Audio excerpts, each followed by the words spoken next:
welcome to this month's crochet video. We are going to be doing the Tunisian honeycomb stitch, and this was the hook that we were using.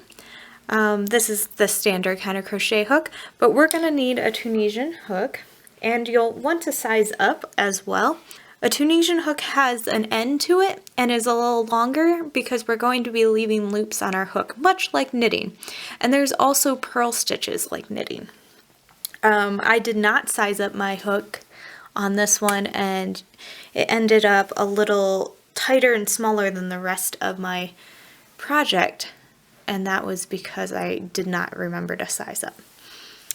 Picking up where we left off in the previous month, I have here my color change already happening, and because we had chain spaces and stitches, we're going to work into the chain spaces and stitches this time. But if you're just starting a project, you can chain however many spaces you want. Our scarf, we want to find 27 stitches again. So we've got our loop here, and we're just going to go into our chain space here, pull up a loop, and leave it on our hook. That's what's a little different about this. And then I'm going to go into the next stitch, and those might be a little tight, and pick up yarn and pull it through. So I'm just making a bunch of loops. Go to the next chain space and pull a loop through. The next stitch, and pull a loop through.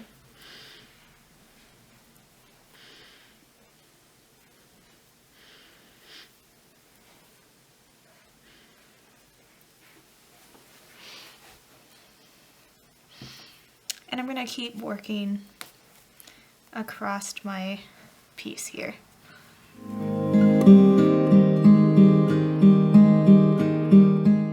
And this is called working forward in a Tunisian stitch.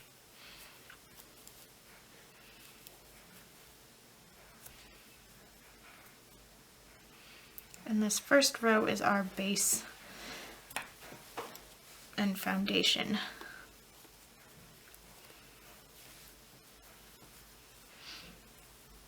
After that, row 2 and 3 are our pattern.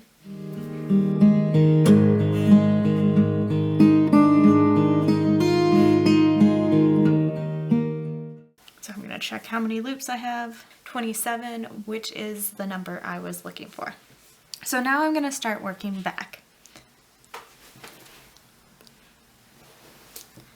And to work back, I'm just going to chain 1, pull it through, yarn over, and then we're going to pull through 2 loops at a time, yarning over and pulling through 2 until we get back down to only 1 loop on our hook. And I've grabbed the back of my hook to kind of give myself leverage as I'm working.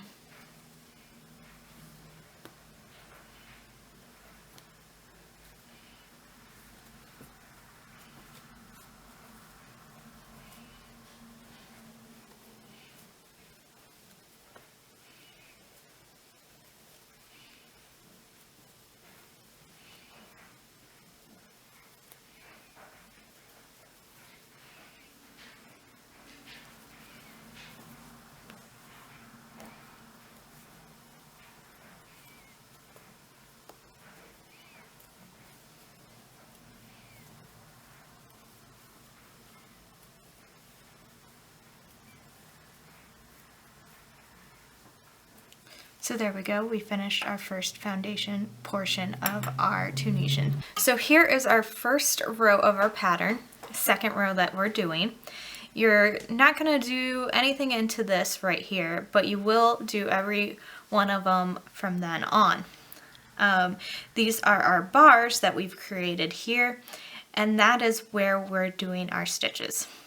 So for our pattern, we're going to start with a regular simple Tunisian stitch. You stick it into the bar, you just want the front side of it. You're leaving the back half of it back here, it'll leave it flatter. And you just yarn over and pull through. And then for our next stitch, we're gonna do a Tunisian purl. So that is done by bringing your yarn to the front, putting it through that bar, yarning over, and pulling through. And then we're just gonna repeat that all the way across the row, doing a simple, moving the yarn to the front, doing a purl, and then so on.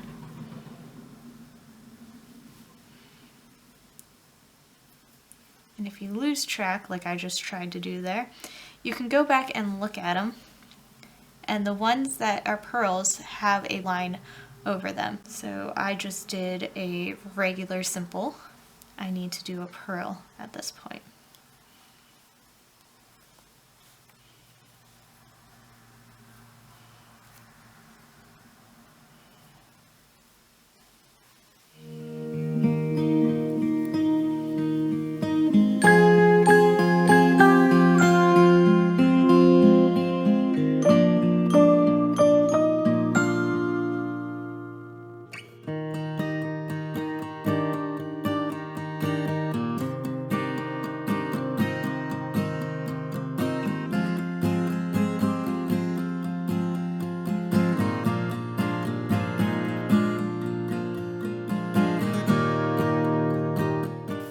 Make sure that you have all of the stitches that you were supposed to. So make sure you have your same number. So for me, I need to still do the very last one.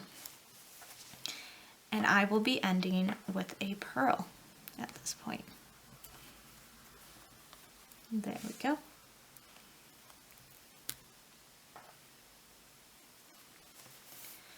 Now we're going to work our way back. And working our way back, we start with a chain 1, so we're just going to yarn over and pull through 1. And this is the same as before. You're going to yarn over again,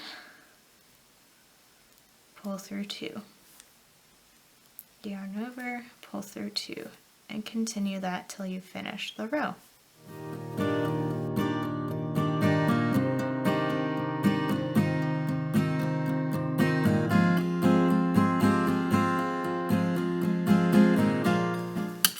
So there we have finished our row 2.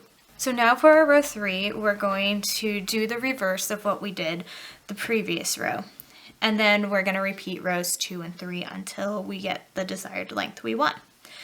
So you can tell the difference between which ones you did a simple stitch and a purl stitch on by the length they are. The simple stitches are a little bit longer and the purl stitches are a little bit shorter. So here's a longer one, here's a shorter one. So if I look at it, it looks like this one was a simple stitch. I started with a simple stitch last row, so that makes sense. I'm going to purl this one. So I'm going to bring my yarn here into the front. The first one's a little tricky when it's a purl, but then I'm going to put it around that bar. I want to make sure that I'm only picking up the front of the bar. Yarn over and pull it through. Then I'm going to do a simple and back to a purl. And repeat all the way till the end of the row. Remembering to move your yarn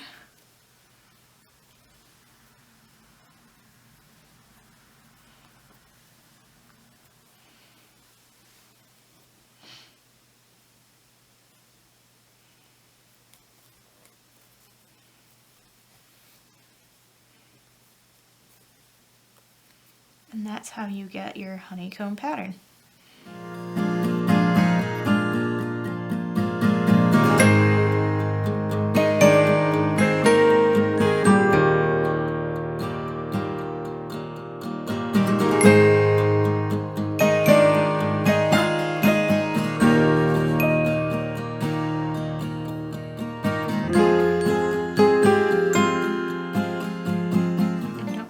to do your very last one.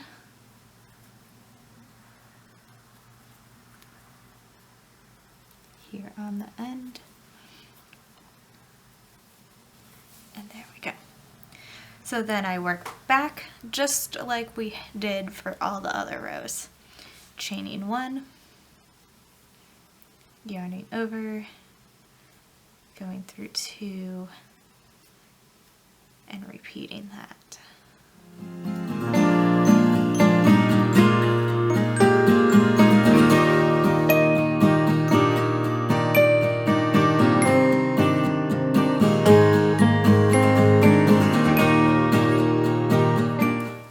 So there, I finished our row 3. You can start to see that honeycomb showing up right here.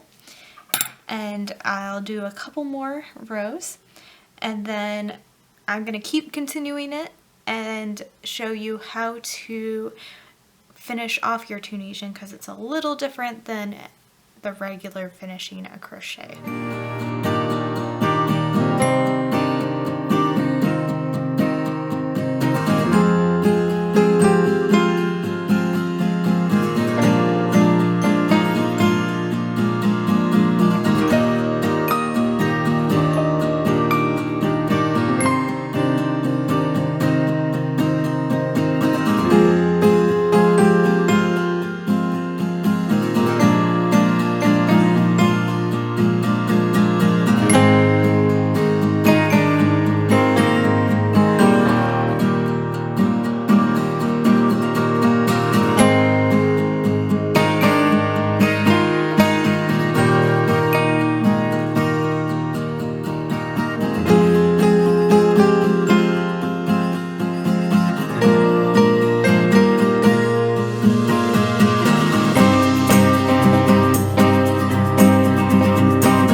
So here I've finished 6 inches of the Honeycomb Tunisian crochet, and now we need to bind off. To bind off with Tunisian, we're going to continue our pattern, so whichever row you are on, you're going to continue to follow that. But then when we're going forward, we're going to bind off at the same time. So it looks like here I need to do a simple stitch, just like before, but then I'm going to go and pull through all of the stitches so that I only have one loop left. And then my next one is a purl, go into that, pull through, and pull through. So it's essentially a slip stitch.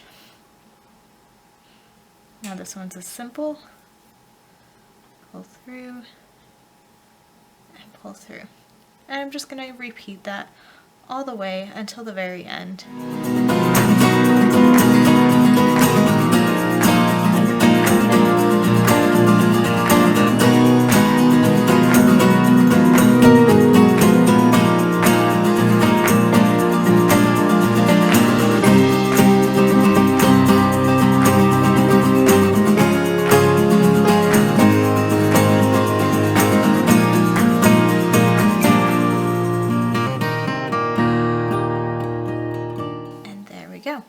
Now we've finished it, so I'll take and trim my yarn and then just feed it through that loop and it closes it off. Now we can also finish everything off by taking a yarn needle. You can use a plastic or metal one, just depending on what you have. And just kind of thread it through, hiding your tail. And you'll do that for all of the tails throughout the scarf. And then just trim it, kind of fluff it a little. So there's one tail done. And then I would go and do all of these at each of my color changes. And some of them I was able to already hide them as I was stitching. Some of them I didn't do so great, so I would do that method. So if you have any questions, feel free to contact me with the information in the description. And good luck, and thanks for watching.